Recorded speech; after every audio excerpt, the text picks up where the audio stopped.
अब परागी अपने मायके वालों से बातचीत करना बंद कर देती है। ऐसे ही एक दिन, ये देखिए मैडम, मेरा बेटा, कल ही जन्म हुआ है इसका। तो मैंने सोचा कि सबसे पहले आपको ही उसकी तस्वीर दिखाऊं। अरे क्या तुम भी, तुम्हें बेटा हुआ है तो मैं क्या करूं उसमें। अब जाओ यहां से और दिमाग मत खाओ मेरा, इडियट। पर मैडम, अरे जाओ ना यार। फिर वो नौकर वहां से चला जाता है और ये सब सिंधुरा और इंद्रजीत देख लेते हैं। ये परागी को क्या हो गया है। कभी कभी तो ये लड़की बड़ा अजीब सा बर्ताव करती है। ऐसा नहीं है सिंधुरा, काम की थकान के कारण कभी कभी इंसान चिड़चिड़ा हो जाता है। और परागी भी तो एक इंसान ही है ना। फिर भी इंद्रजीत जी, परागी चाहे कितनी भी थकी हारी क्यों ना हो, वो हर किसी के साथ विनम्रता से ही पेश आती है। अरे बाबा, आजकल कंपनी का लगभग आधे से ज्यादा काम वही संभाल रही है और अब वो सीईओ बन चुकी है और उसके कंधे पर कोई कम जिम्मेदारियां नहीं है। तुम जरा उसे समझने की कोशिश करो। ऐसे ही एक दिन ऑफिस में, ये देख परागी, मैंने आज टिफिन में तेरी पसंद की साबूदाना खिचड़ी लाई है। तुझे ये बहुत पसंद है ना। चल, साथ मिलकर खाते हैं। नहीं रुचिता, अब मैं इस कंपनी की सीईओ बन चुकी हूँ, इसीलिए मुझे परागी नहीं बल्कि मैम कहकर पुकारो। क्या? अरे तू पागल हो गई है क्या? ज्यादा होशियारी मत मार। तू मेरी सहेली थी है और हमेशा रहेगी। बड़ी आई मुझे समझाने वाली। सहेली होंगी कंपनी के बाहर, लेकिन यहाँ पर मैं तेरी बॉस हूँ, इसीलिए अपनी हद में रहकर बात कर मुझसे। और अब जा यहाँ से, नॉनसेंस कही की। पर आगे की बातों का रुचिता को बहुत बुरा लगता है और वो वहां से चली जाती है और ये सब इंद्रजीत देख लेता है। परागी ने तो उस दिन भी घर के नौकर के साथ बदतमीजी से बात की थी और अब यहाँ ऑफिस में भी उसने यही किया। क्या परागी वाकई में बदल गई है? अब इंद्रजीत काफी चिंतित हो जाता है। फिर एक रोज, जब सिंधुरा और परागी बाजार से खरीदारी करके वापस अपने घर की तरफ लौट रही होती है, तभी, अरे परागी बहू, यहाँ पास में ही तुम्हारा मायका है ना, तो चलो, समधन जी से बड़े दिनों से मैं मिली नहीं हूँ। अरे जब जब समधन जी और अस्मिता हमारे घर के पास आती है, तब तब वो हमसे मिलने जरूर आती है और इसीलिए हमारा भी फर्ज बनता है कि हम भी उनसे मिल के आए। अरे नहीं माँ जी, मुझे वहां पर नहीं जाना है। लेकिन क्यों बहू, वो तो तुम्हारा मायका है ना। कमाल है, हर लड़की अपने मायके जाने के लिए पागल होती रहती है और तुम हो कि इतनी परेशान होकर मना कर रही हो। आखिर क्या बात है बहू? अब क्या बताऊं माँ जी, दरअसल मेरी तबीयत कुछ ठीक नहीं लग रही है, इसीलिए मुझे घर जाना है और जी भर के आराम करना है। प्लीज चलिए ना। अरे बाप रे। हाँ माँ जी, हम फिर कभी यहाँ आ जाएंगे। वैसे भी माँ और भाभी कहाँ भागी जा रही है और मुझसे तो अब खड़ा भी नहीं रहा जा रहा। थकान के कारण कमजोरी आ गई है। ठीक है बहू, तू फिक्र मत कर, हम अभी घर चलते हैं। फिर तू आराम करना, तुम्हारी तबीयत ठीक हो जाएगी। मैं स्टाफ मेंबर से कह के तुम्हारे लिए काढ़ा बनवाऊंगी, उसे पीकर तुम्हें ताकत भी आ जाएगी। ठीक है माँ जी, थैंक यू सो मच। इस तरह झूठ बोलकर परागी सिंधुरा को मायके जाने से रोक लेती है और वो दोनों वापस अपने घर चले आते हैं। वही परागी के मायके में, देखा ना तूने, वो लड़की तो माफी मांगने तक वापस नहीं आई और तू बहुत बोल रहा था कि वो सुधर जाएगी। और नहीं तो क्या, परागी ने तो हमारा भरोसा ही खो दिया है और अब अगर वो यहाँ पर माफी मांगने भी आ जाए तो भी हम उसे माफ नहीं करेंगे। शायद आप दोनों सही कह रही हो, मुझे उम्मीद थी कि वो सुधर जाएगी। पर जाने दो, उसके कर्म उसके पास, लेकिन हमें अच्छे कर्म करने हैं। लेकिन ये अहंकार हर इंसान को अंत में कहीं का नहीं छोड़ता और परागी ने हमारे मन को ठेस पहुंचाकर बहुत गलत किया है। अरे मैं तो भूल ही चुकी हूँ कि मेरी कोई बेटी भी है। अब से मेरा सिर्फ एक ही बेटा है और वो परागी मर चुकी है मेरे लिए।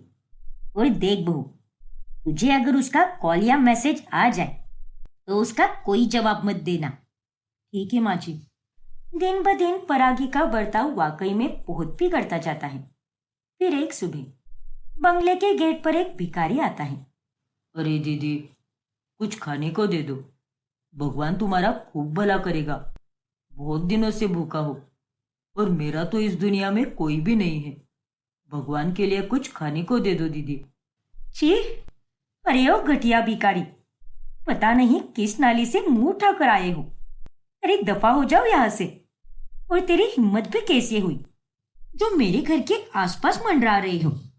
ये तेरी झोपड़ी नहीं है, मेरा बंगला है और मैं इस बंगले की बहुरानी हूँ। ऐसा मत कीजिए दीदी, आप तो अमीर हो, आपके पास किसी चीज की कोई कमी नहीं होगी। मैंने तो पहले भी आपको लोगों की मदद करते हुए देखा है, इसलिए आपके पास आया हूँ। मुझ जैसे लाचार की भी मदद कर दीजिए। बिल्कुल नहीं। अरे तब तो मैं बेवकूफ थी, लेकिन अब मुझ में समझ आ चुकी है। अरे तुम जैसे भिखारी तो हर किसी से एक एक रुपए लेकर मस्त बिजनेस चलाते हो और तुम्हारे तो हाथ पैर भी सलामत हैं।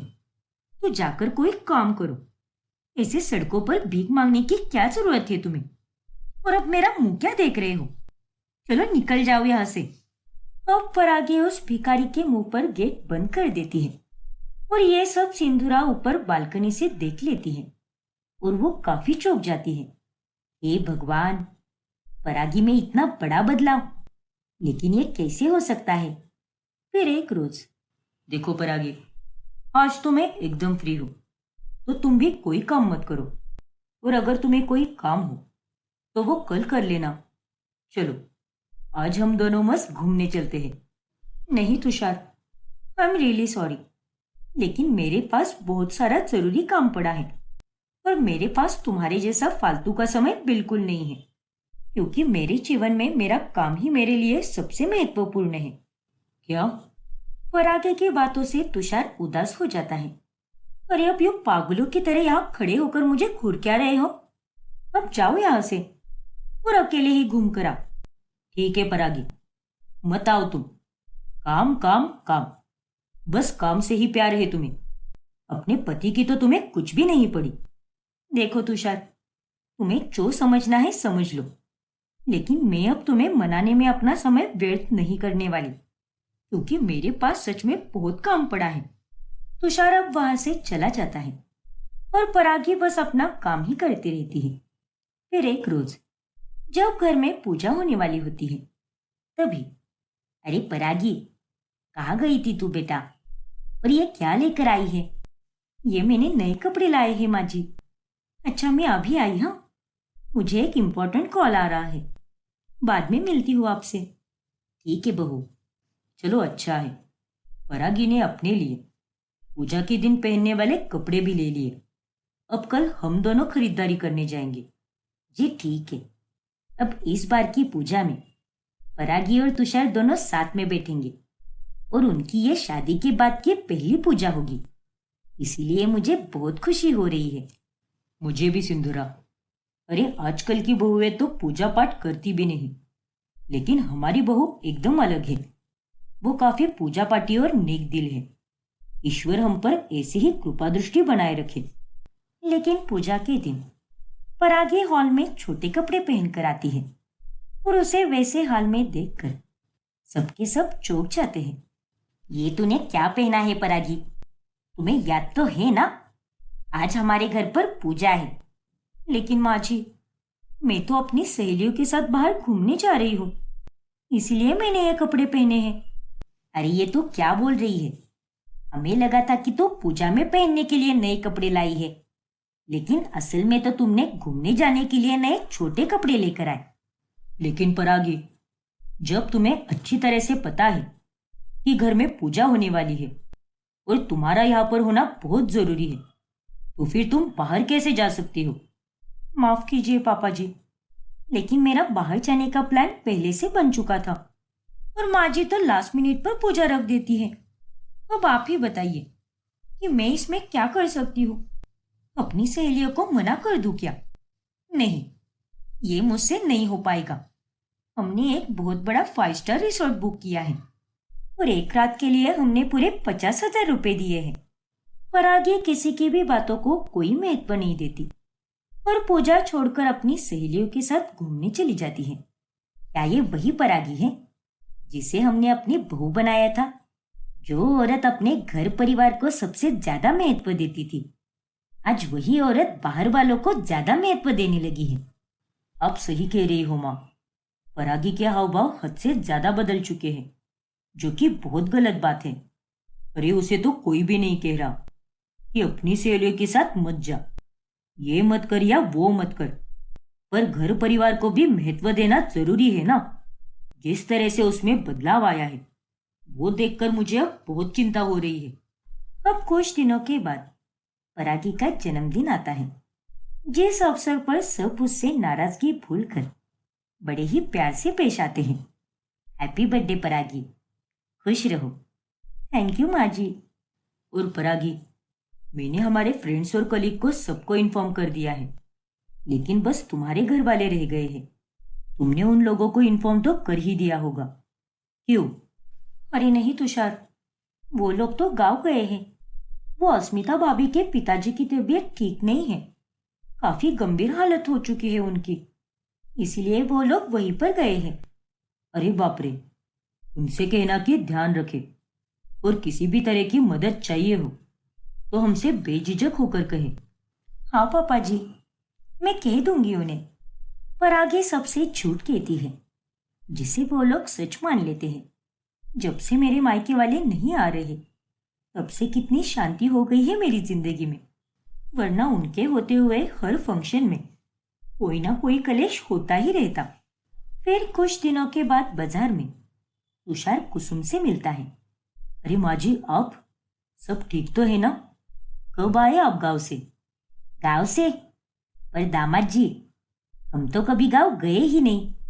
लेकिन परागी तो बता रही थी कि आप लोग गांव गए हैं। वो अस्मिता भाभी के पिताजी की तबीयत काफी खराब हो चुकी है ना, इसीलिए। उसके जन्मदिन के वक्त की ही बात है ये। नहीं नहीं, ये सरासर झूठ है। हम तो यहीं पर थे, और तो और अस्मिता के पिता की तबीयत भी एकदम सही सलामत है। क्या? तो फिर परागी ने हमसे झूठ क्यों कहा? क्योंकि उसे हमें वहां पर बुलाने से शर्मिंदगी महसूस होती है, इसीलिए उसने झूठ बोला। कुसुम के मुंह से ये बातें सुनकर तुषार अब दंग रह जाता है और घर जाकर वो परागी से इस बारे में बात करता है। देखो परागी, अब कोई बहाना नहीं चलेगा।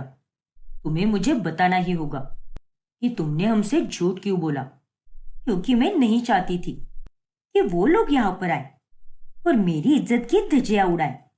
अरे उन लोगों में तो जरा सी भी तमीज नहीं है, ना ही बात करने की और ना ही रहन सहन की। तो और मैं क्या करती? और उन लोगों को तो यह समझ भी नहीं आ रहा था कि मैं अब अमीर हो चुकी हूँ और मेरी लाइफस्टाइल बदल चुकी है। क्या? ये तुम क्या बोल रही हो परागी? तुम्हें कोई अंदाजा भी है क्या? हाँ तुषार, मुझे पूरा अंदाजा है, पर मैं बिल्कुल सही कह रही हूँ। बकवास बंद करो परागी। अरे तुम्हें हमने तुम्हारी अच्छाई देखकर चुना था, लेकिन अब शादी के बाद हमें लगा नहीं था कि तुम इस तरह से बदल जाओगी। अरे जो लड़की अपने सगे घर वालों की ना हो सकी, वो हमारी क्या होगी? बस कीजिए माँ जी, अब आप शुरू मत हो जाइए। अरे मैं आपकी बहू हूं, तो इसका मतलब ये नहीं है कि जो मन में आए बोलती जाओ। बस बहुत हो गया परागी, अब हम तुम्हारी कोई नौटंकी सहन नहीं करेंगे। अरे इतना सब होने के बाद तुम माफी तो क्या, शर्मिंदगी भी महसूस नहीं कर रही? हाँ नहीं कर रही, जो है सो है, और अब मैं कोई झूठा नाटक नहीं कर सकती।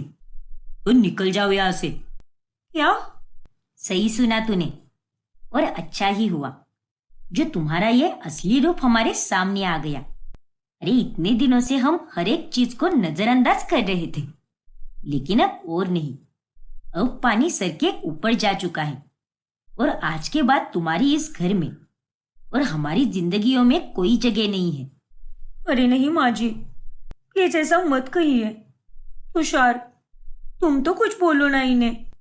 माँ जी, पापा जी, मुझे माफ कर दीजिए, मुझसे गलती हो गई। अब परागी बहुत घबरा जाती है और वो उनसे खूब विनती करती है पर उसे माफी नहीं मिलती और इस तरह अंत में वो मायका और ससुराल दोनों खो देती है।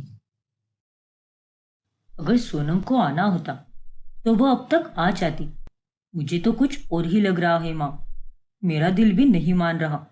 इंदिरा काकी, यहाँ का पुलिस स्टेशन कहाँ पर है? प्लीज आपके बेटे नित्यम को बोलिए ना कि वो मेरे साथ चले। ठीक है ध्रुव बेटा, मैं अभी नित्यम को बुला कर लाती हूँ। वो आशी के साथ दिन भर बाहर गया था, शायद अब तक वो आ चुका होगा। फिर इंदिरा अपने बेटे को बुलाने जा ही रही होती है कि उतने में वहां पर सोनम आ जाती है और उसे देखकर सभी लोग एकदम हैरान रह जाते हैं। सोनम, अरे कहाँ चली गई थी तुम? हम सब तुम्हारे लिए कितने परेशान हो गए थे। भगवान का लाख लाख शुक्र है कि ये आ गई। अरे बाबा, शाम में मुझे कुछ चटपटा खाने का बहुत मन कर रहा था, इसलिए मैं बाजार के इलाके में चली गई थी और वहां पर घूमते घूमते कब अंधेरा हो गया पता ही नहीं चला। और फिर घर लौटते समय मुझे कोई सवारी भी नहीं मिल रही थी। बड़ी मुश्किल से एक भले ट्रक वाले अंकल ने मुझे यहाँ पास के मंदिर तक छोड़ा और मैं यहाँ तक पैदल चली आई। ये तुम क्या करती रहती हो सोनम? अगर तुम इस जगह पर नहीं हो तो तुम्हें अकेले बिल्कुल नहीं जाना चाहिए। भगवान ना करे, लेकिन अगर तुम्हारे साथ कुछ कम ज्यादा हो जाता तो क्या करते हम? हाँ, तो इसीलिए मैं शहर जाना चाहती हूँ। यहाँ डर दबाव में रहने से अच्छा शहर में रहना है। वहां मैं रात में 12 बजे ही क्यों ना निकलूं, लेकिन तब भी सड़क पर बहुत लोग रहते हैं, गाड़ियां रहती हैं और वहां पर मुझे अकेला बिल्कुल महसूस नहीं होता। अरे सोनम बेटा, कभी तो हमारी बात मान लिया करो। हर बात का गलत मतलब निकालना जरूरी है क्या? हर बार बस तुम शहर जाने की ही रट लगाती रहती हो। माफ कीजिए काकी, लेकिन आपके पहाड़ आपको ही मुबारक हो। एक नंबर की बदतमीज और बददिमाग लड़की है ये, इसे तो कुछ कहना ही बेकार है। फिर सोनम किसी से कुछ बात किए बगैर ही अपने कमरे में जाकर सो जाती है। फिर अगले दिन वो देखती है कि आशी अपने घर के बाहर खेती कर रही है। अरे वाह आशी, ये सब देखने में ही कितना मजा आ रहा है, मुझे भी करना है ये। फिर सोनम आशी के साथ उसकी थोड़ी बहुत कामों में मदद करती है। वाह यार आशी, मुझसे कुछ खास तो नहीं हुआ, लेकिन बहुत मजा आया। जिंदगी में पहली बार ऐसा लगा जब मैंने कोई काम किया है और मुझे उससे इतनी खुशी मिली है। बहुत खूब सोनम। वैसे ये सारे सेब हम हिमाचल के बाकी गांव में भेजते हैं बिक्री करने के लिए। खेती करने की बात ही कुछ और होती है। वाकई में आशी, आज तो मैं मान गई। दिन ब दिन आशी और सोनम की दोस्ती बहुत गहरी होने लगती है। वो दोनों अब ज्यादातर समय साथ ही गुजारा करती हैं। ऐसे ही एक रोज, हे भगवान, मेरे पैर तो आज गए काम से। क्या हुआ है माँ जी? अरे तू तो बस पूछती रहे। ऐसा नहीं कि तेल की शीशी लेकर आए और अपनी सास के पैरों की मालिश करे। ठंड के मारे मेरी हड्डियां दर्द कर रही है। आप तो बड़ी अजीब हो माँ जी। आपको ही तो ज्यादा उत्सुकता थी ना यहाँ आने की। शायद अब आपको समझ आ रहा है कि पहाड़ों में रहना कैसा होता है। अरे निकम्मी लड़की, मुझे मत सिखा। मैं तो पहले भी पहाड़ों में रह चुकी हूँ और अब तो मेरी उम्र भी हो चली है और साथ ही यहाँ का वातावरण ही ऐसा है कि ये सब तो आम बात है। लेकिन इसका मतलब ये बिल्कुल नहीं है कि मैं ऐसी बात का रोना रोती रहूं। मैं खुद से ही अपनी मालिश कर लूंगी और कल सुबह फिर चलने जाऊंगी। देखना तू। हाँ हाँ जाओ, मुझे क्या है। फिर एक दिन जब सोनम अपनी सहेलियों की सोशल मीडिया पर शहर में मजे करते हुए फोटोज देखती है तो उसकी जान बहुत चलने लगती है। और तभी उसका जन्मदिन भी आता है। सोनम, आज मैंने हाफ डे लिया है।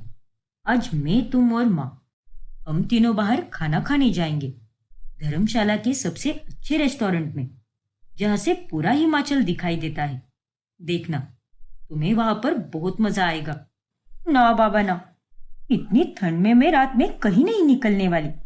और क्या मजा आएगा वहां पर? जिनके साथ मजा करना है वो लोग तो शहर में ही हैं और बस अगर केक कट करके खाना ही है तो वो तो हम घर पर भी कर सकते हैं ना। लेकिन सोनम, अगर तुम बाहर जाकर हमारे साथ वक्त बिताओगी ही नहीं तो तुम्हें मजा कैसे आएगा? तुम्हें भी तो ये सब अनुभव लेना चाहिए ना। नहीं ध्रुव, मुझे ऐसा कोई भी अनुभव वगैरह नहीं लेना है। तुम चाहो तो माँ जी के साथ चले जाओ, लेकिन मैं बाहर कहीं भी नहीं आने वाली। फिर सोनम उदास होकर आशी के पास चली जाती है। देखना आशी, मुझे तो किसी ने भी कॉल नहीं किया, सिर्फ मैसेज ही किया है। हर साल मैं अपने जन्मदिन के मौके पर ढेर सारे लोगों के साथ रहती हूँ, दिन भर सहेलियों के साथ और रात में परिवार के साथ। लेकिन इस बार यहाँ पहाड़ों में ऐसा मजा ही नहीं आ रहा। मेरा जन्मदिन तो एकदम फीका फीका सा लग रहा है। ओह ओ सोनम, क्या तुम भी? अरे जिंदगी में इतनी छोटी छोटी बातों को लेकर ऐसे उदास होती रहोगी तो कैसे चलेगा। अच्छा ठीक है, चलो, तुम्हें बाहर ही जाना है ना, तो मैं तुम्हारे साथ बाहर चलती हूँ, एक ऐसी जगह पर जहां पर जाकर तुम्हारा मूड एकदम ठीक हो जाएगा। नहीं यार आशी, मैं कहीं भी नहीं जाना चाहती, इसलिए मैंने ध्रुव को भी मना कर दिया है। देखो सोनम, तुम्हें हमारी दोस्ती का वास्ता, चलो 5 मिनट में तैयार हो जाओ, हम निकल रहे हैं। फिर आशी सोनम के साथ पहाड़ों में बसे हुए एक सुंदर से अनाथ आश्रम में आती है, जहां पर आशी अपनी तरफ से सारे बच्चों को तोहफे देती है और उनके साथ काफी देर तक समय बिताने के बाद सोनम को भी बहुत अच्छा महसूस होता है। आज तुम्हारे कारण ही मुझे इतना अच्छा लग रहा है। बाकी दोस्तों बस मुझे महंगे महंगे तोहफे देते हैं और बस थोड़ी ही देर साथ रहकर चले जाते हैं, लेकिन तुमने मुझे हर बार सुकून से मिलवाया है और आज तुम्हारी ही वजह से मैं समझ पाई हूँ कि इन बच्चों की जिंदगी कैसी होती है। ये बच्चे तो बिना परिवार के हैं, लेकिन फिर भी एक साथ मिलजुल कर एक परिवार की तरह रहते हैं। यही तो मैं तुम्हें समझाना चाहती हूँ सोनम, कि हालातों के साथ खुद को ढाल कर तो देखो, फिर अपने आप सब कुछ ठीक हो जाएगा। फिर अगले दिन अचानक से सोनम को उसकी शहर वाली सहेली का कॉल आता है। देख सोनम, मैं कुछ नहीं जानती, मेरी शादी हो रही है और तू मेरी शादी के हर एक फंक्शन में शामिल होगी। लेकिन कियारा, मैं कैसे? अरे लेकिन कुछ नहीं, तुझे आना ही होगा, फिर चाहे तो पहाड़ों में हो या कहीं और हो, मैं तेरा इंतजार करूंगी। ठीक है कियारा, मैं आ जाऊंगी। फिर सोनम ये बात ध्रुव और उपासना को बताती है और तभी कोई जरूरत नहीं है शहर जाने की, शादी के बहाने तू लंबे समय के लिए चली गई तो? ना बाबा ना, मैं सारे काम नहीं करने वाली। अरे माँ जी, मैं थोड़ी ना हमेशा के लिए जा रही हूँ, मैं तो बस शादी होने तक रुकूंगी, उसके बाद चली आऊंगी ना वापस। अरे चुप कर तू, तुझमें रातों रात इतनी अच्छाई कैसे आ गई? ये तो हो ही नहीं सकता।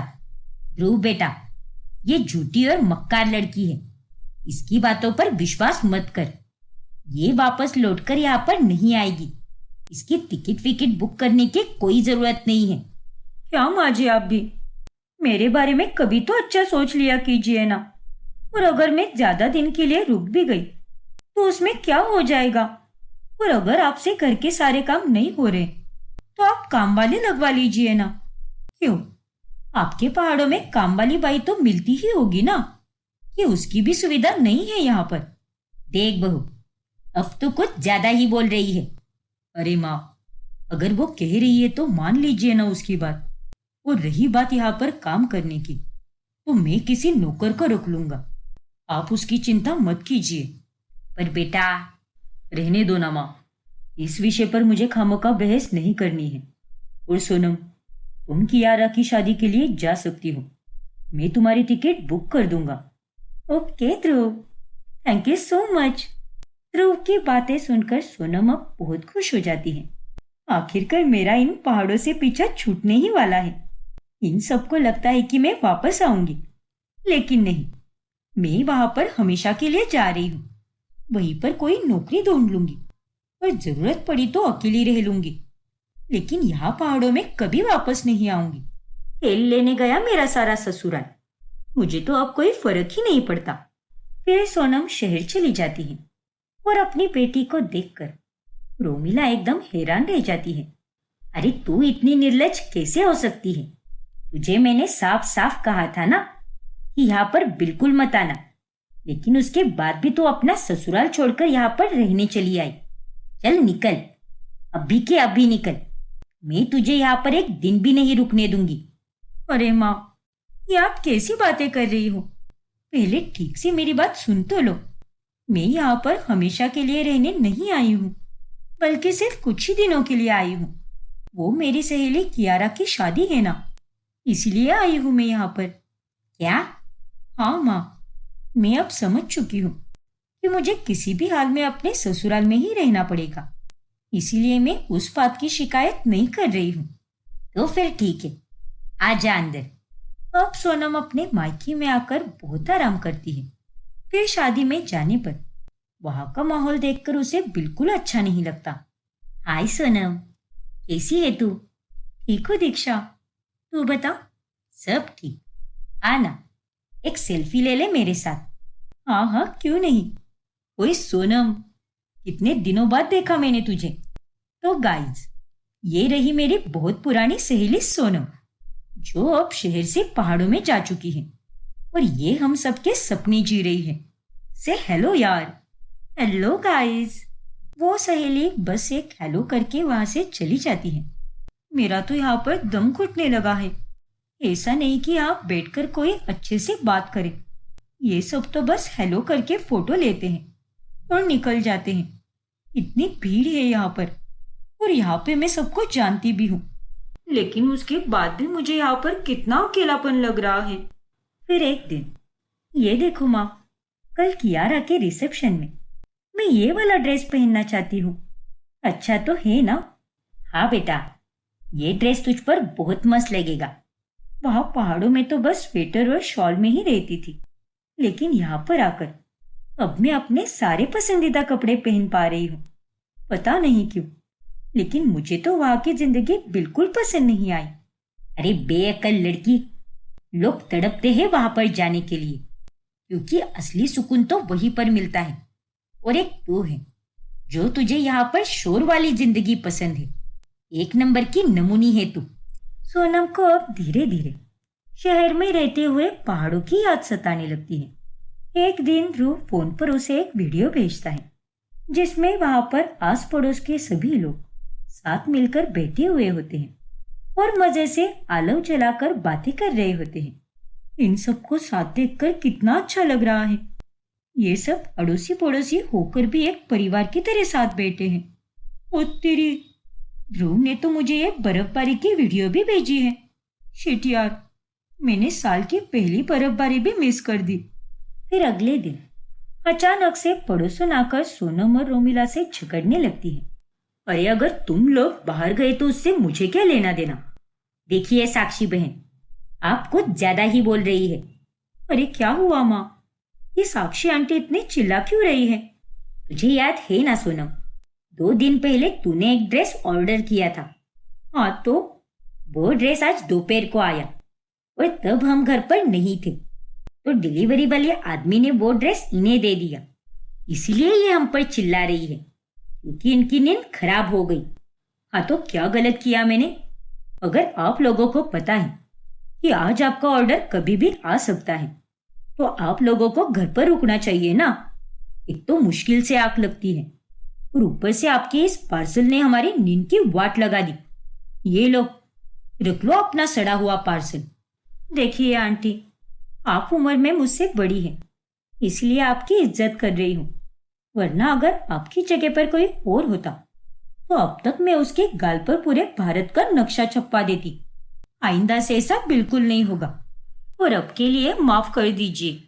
शहरी लोगों के ये हाव भाव देखकर सोनम को बहुत गुस्सा आने लगता है। एक ये शहरी लोग हैं और एक वहां पर मेरे पहाड़ों के लोग हैं।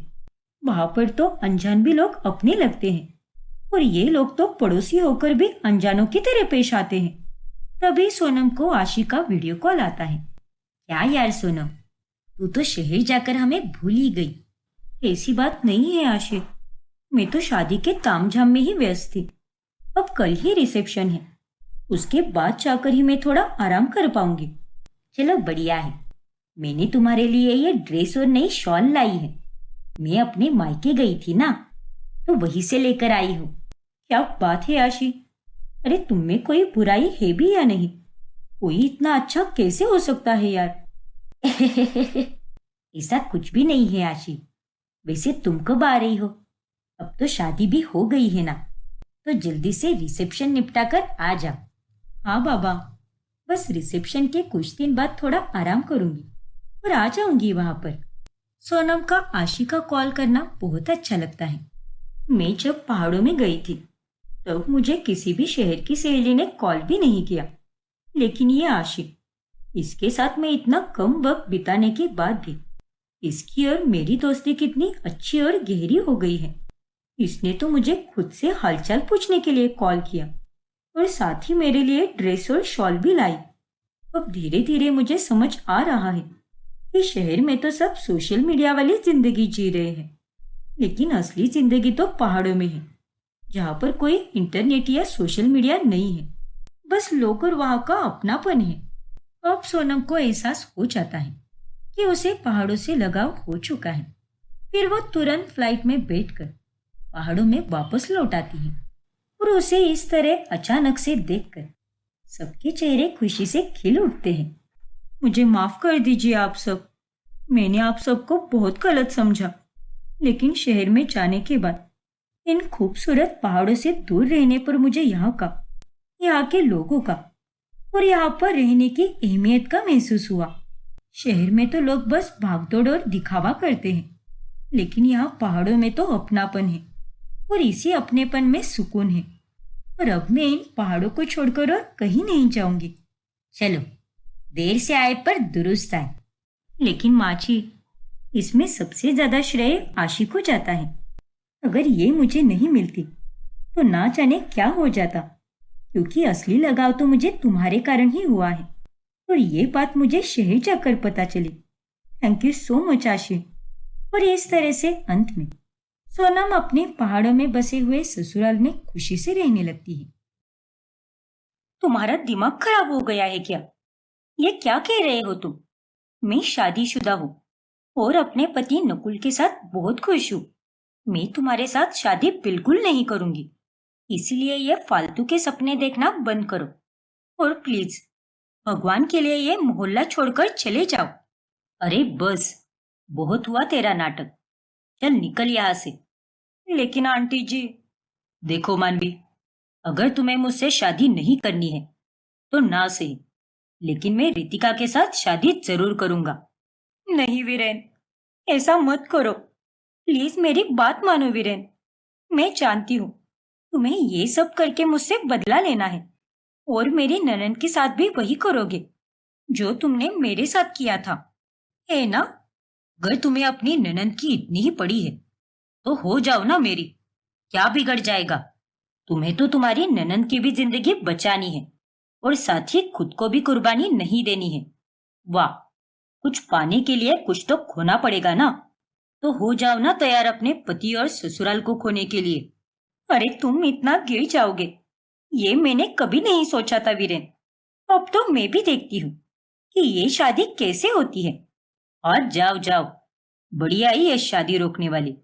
फिर वीरेन मानवी के मुंह पर दरवाजा लगाता है और अब मानवी सीधे अपनी सहेली हेतल से मिलने जाती है। शांत हो जा मानवी, इतना मत रो, ये ले पानी पी ले। नहीं हेतल, भगवान को अगर उस हैवान को मेरी जिंदगी में फिर से भेजना ही था तो उन्होंने मेरी जिंदगी खुशियों से क्यों भर दी? पता नहीं अब क्या होगा। मुझे रितिका और वीरेन की शादी हर हाल में रोकनी होगी। प्लीज बताना हेतल, क्या करूं मैं अब? देख मानवी, अब तेरे पास एक ही रास्ता है और उसके बाद ही सब ठीक हो सकता है। कैसा रास्ता हेतल? तुझे अपने ससुराल वालों को सब कुछ बताना होगा कि वीरेन तेरा एक्स बॉयफ्रेंड है और बता दे सबको कि कैसे वो तुझे फिर से परेशान कर रहा है, और ये भी बता दे कि वो कितना बुरा है और तूने उसके साथ ब्रेकअप क्यों किया था। नहीं हेतल, अगर मुझे ये सब उन्हें बताना ही होता तो मैं कब का बता देती ना। सच बताने के बाद सब कुछ और बिगड़ सकता है। रितिका का दिल टूट जाएगा और घर वालों का मुझ पर से विश्वास उठ जाएगा। देख मानवी, सच्चाई बताने से इतना कुछ नहीं होने वाला। हाँ, घर वाले तुझ पर थोड़े दिन गुस्सा हो जाएंगे, पर बाद में सब ठीक हो जाएगा। रितिका का भी दिल टूट जाएगा, लेकिन वक्त के साथ वो भी ठीक हो जाएगी। लेकिन कम से कम अब तो उसकी जिंदगी बच जाएगी ना। इसीलिए कह रही हूँ, मान ले मेरी बात और यही कर। नहीं हेतल, मेरा जी बहुत घबरा रहा है। मैं अपने घर वालों को सच्चाई नहीं बता सकती और ये शादी रोकने के लिए मुझे कुछ और करना पड़ेगा। मतलब? अब हमें कोई ऐसा प्लान बनाना होगा जिससे रितिका के मन से वीरेन उतर जाए और रितिका ही अंत में शादी करने से मना कर दे। एक बार अगर रितिका ने मना कर दिया तो माँ जी, पापा जी और नकुल सबके सब शादी होने ही नहीं देंगे। अरे लेकिन तू ऐसा क्या करेगी मानवी? रितिका तो उस वीरेन के प्यार में पागल हो चुकी है। कुछ ना कुछ तो करना ही होगा हेतल, और इसमें तुझे भी मेरा साथ देना होगा। तू चिंता मत कर मानवी, तू जो भी बोलेगी उसमें मैं तेरा साथ दूंगी। Thank you Hetal. फिर हेतल और मानवी मिलकर एक प्लान बनाती है और मानवी हेतल से एक लेटर लिखवाती है। चल, लिख दिया मैंने ये तेरा लेटर। थैंक्स हेतल। रितिका तो मेरी हैंडराइटिंग अच्छे से जानती है, इसीलिए ये लेटर मैंने तुझसे लिखवाया है। अब जब ये लेटर रितिका के हाथों में जाएगा तभी उसका वीरेन पर से भरोसा उठ ही जाएगा और फिर ये शादी टूटने से कोई नहीं रोक सकता। भगवान करे कि सब ऐसा ही हो। फिर मानवी वो लेटर एक आदमी को घर में डिलीवर करने के लिए कहती है। अरे भाभी, बेल बजी है, आप रुको, मैं देखती हूँ। अरे नहीं रितिका, तुम खाना खा रही हो ना, तो तुम बैठ जाओ, मैं दरवाजा खोलती हूँ। ठीक है भाभी। फिर मानवी दरवाजा खोलती है और वो आदमी उसे एक लेटर दे देता है। अरे रितिका, ये लेटर तो तुम्हारे नाम से आया है, तो इसे तुम ही खोलो। क्या? मेरे लिए लेटर? हाँ रितिका, इस पर तो तुम्हारा ही नाम लिखा है, लेकिन मुझे लेटर कोई क्यों भेजेगा? और अगर वीरेन को मुझे कुछ देना ही होगा तो वो मेरे हाथ में भी दे सकता है ना, क्योंकि वो तो पड़ोस में ही रहता है। देखो ना भाभी, भेजने वाले का उस पर नाम लिखा होगा। नहीं रितिका, इस पर भेजने वाले का कोई नाम नहीं लिखा है। ये तो बड़ी अजीब बात है भाभी।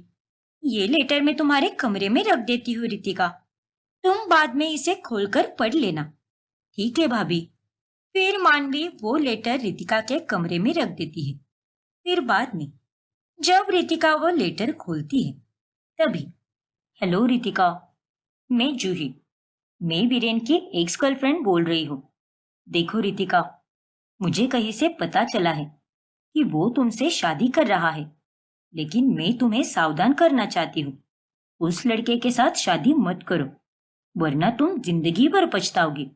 मैं कौन हूँ, मुझे ये सब कैसे पता चला, मैं ये लेटर कहाँ से लिख रही हूँ, ये सब मैं तुम्हें नहीं बता सकती।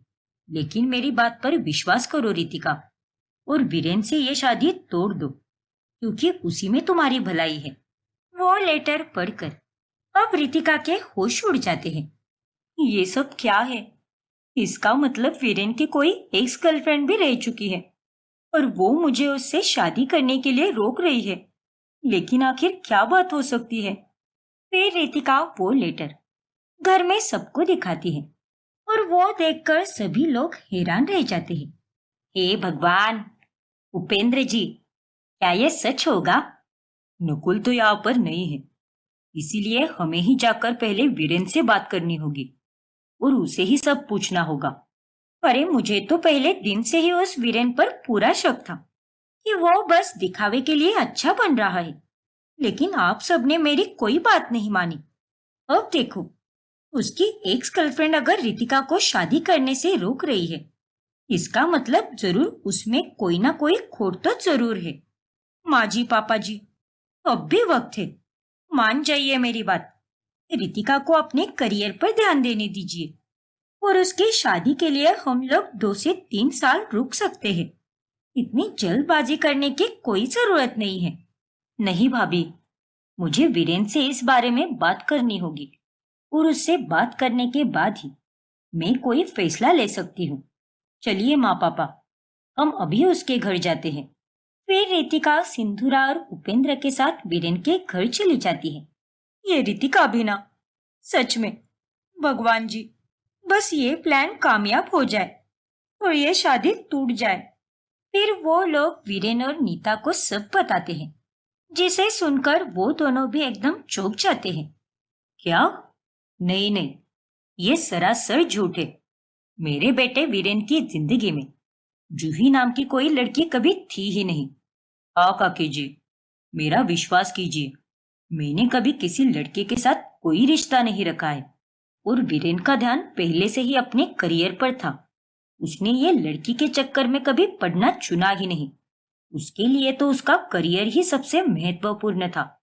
नीता बहन, अगर आपकी बात सच है तो ये लेटर रितिका को किसने भेजा होगा और इन दोनों की शादी रोकने की कोशिश कौन कर सकता है? वो सब मैं नहीं जानता काकी जी, लेकिन कसम से मैं सच बता रहा हूँ, जूही नाम की किसी भी लड़की के साथ मेरा कोई नाता नहीं था।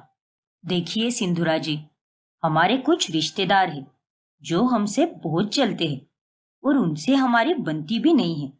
हो सकता है कि उनमें से ही किसी ने ये घिनौनी चाल चली होगी ताकि ये रिश्ता जुड़ने से पहले ही टूट जाए। और क्या सबूत दूं मैं आप लोगों को? आप लोग ही बताइए मुझे। आप सब मुझे कितने दिनों से जानते हो? मेरा और आपका रिश्ता एक प्रकार से परिवार के जैसे ही बन चुका है और उसके बावजूद भी आप लोगों को ये लगता है कि मैं एक धोखेबाज आदमी हूँ। माँ पापा, शायद वीरेन सही कह रहा है। अब तो मुझे ऐसे ही लग रहा है कि ये सब किसी की चाल है ताकि हम दोनों की शादी टूट जाए।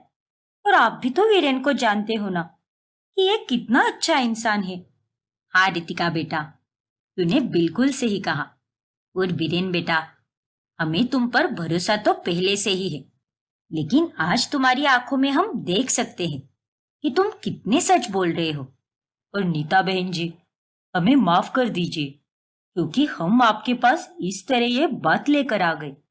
अरे नहीं भाई साहब, आपकी जगह पर अगर मैं भी होती ना तो मैं भी यही करती। पर आप बेफिक्र रहिए, आपकी बेटी को हम बहू नहीं बल्कि बेटी से बढ़कर प्यार करेंगे। धन्यवाद बहन जी। इस तरह वीरेन और नीता झूठ बोलकर रितिका और उसके माता पिता के मन से शक निकाल देते हैं। और उनके जाने के बाद, देखा माँ, ये चाल जरूर उस मानवी की ही होगी। उसी ने ये सब किया होगा ताकि मेरी शादी रुक जाए। हाँ वीरेन, लेकिन तू चिंता मत कर। वो मानवी चाहे कितने भी चाले क्यों ना चल ले, लेकिन मैं हर बार उसकी चाल को मात दूंगी और तेरी शादी तो उस रितिका के साथ होकर ही रहेगी। फिर जब मानवी को यह पता चलता है कि रितिका के मन से शक निकल चुका है और उसकी चाल नाकामयाब हो गई है, तब मानवी और ज्यादा परेशान हो जाती है। हे भगवान, ये कैसे हो गया? मुझे लगा था कि मेरी चाल कामयाब हो जाएगी। मैं भी एक नंबर की बेवकूफ हूँ। आखिर मैं ये कैसे भूल गई कि मेरे सामने वीरेन खड़ा है, वो आदमी जो पहले तो सबको अपनी मीठी बातों में फंसाएगा और बाद में उन्हें खूब तकलीफ देगा। जरूर उसने माँ जी, पापा जी और रितिका को अपनी मीठी बोली से मनाया होगा। अच्छे बनने की एक्टिंग करना तो कोई उससे सीखे। अब शादी का दिन नजदीक आ जाता है और मानवी भी अब कुछ नहीं कर पाती। फिर एक दिन जब शादी के पहले रस्म होने वाली होती है, तभी वहां पर पंडित जी आकर सबको एक चौंका देने वाली बात बताते हैं। माफ कीजिए बहन जी, लेकिन मुझसे एक बहुत बड़ी गलती हो गई है। बड़ी गलती? कैसी गलती पंडित जी? मैंने जब वीरेन और रितिका की कुंडली का मेल किया था, तभी मैंने वीरेन की कुंडली को ठीक से पढ़ा ही नहीं था और जल्दबाजी में पढ़ने के कारण मेरी आंखों से ओझल हो गया। लेकिन अब जब मैंने अचानक से उनकी कुंडली पढ़ ली है, तब मुझे पता चला कि वीरेन की कुंडली में कुछ ऐसा दोष है जिसके चलते रितिका की जिंदगी पर खतरा हो सकता है। क्या? ये आप क्या कह रहे हो पंडित जी? मैं बिल्कुल सच कह रहा हूँ भाई साहब, इसीलिए ये शादी मत होने दीजिए। थैंक यू सो मच भगवान जी, आपने आखिरकार आपका चमत्कार दिखा ही दिया। अब तो ये शादी पक्का रुक जाएगी। अरे नहीं, ये आप क्या बोल रहे हो पंडित जी? देखिए पंडित जी, ये सब बातें बस अंधविश्वास वाली बातें होती है। अब देखिए ना, मेरी माँ और मेरे पापा दोनों की भी कुंडलियों में दोष है, जिसके चलते शादी के बाद दोनों में से एक की मृत्यु होने वाली थी।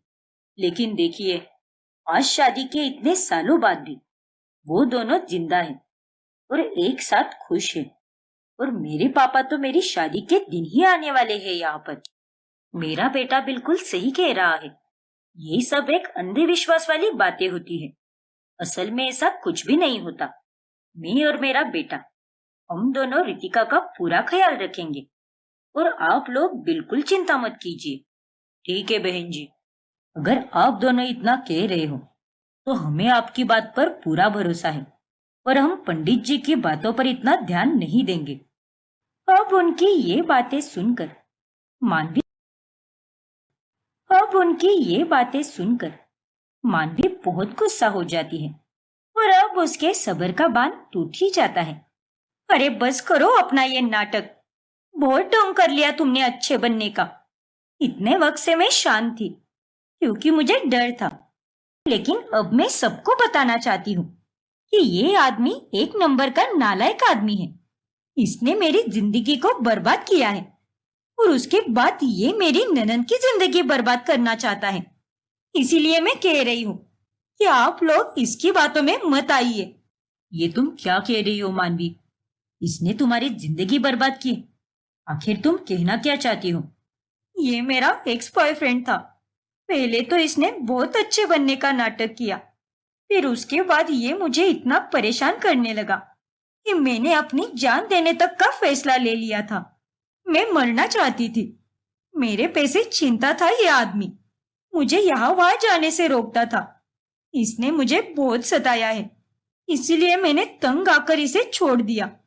क्या? हाँ रितिका, और अब इतने लंबे समय के बाद हम दोनों वापस मिले हैं और अब इसने रितिका के साथ अपना रिश्ता जोड़ा है। लेकिन मैं इसे अच्छे से जानती हूँ कि ये रितिका के साथ भी वही करेगा जो इसने मेरे साथ किया है। लेकिन मानवी, ये सारी बातें तुमने हमें पहले क्यों नहीं बताई? क्योंकि मैं डर गई थी नकुल। मैं आप लोगों को खोना नहीं चाहती थी, इसीलिए मैं इतने दिनों तक चुप थी। फिर मानवी सबको सच्चाई बताती है कि कैसे वीरेन ने उसे धमकाया है। और ये सब होने के बाद अब वीरेन की बोलती बंद हो जाती है और उसकी सच्चाई सामने आने के बाद वो लोग वीरेन से रितिका का रिश्ता तोड़ देते हैं और इस तरह रितिका वीरेन की चंगुल से छूट जाती है।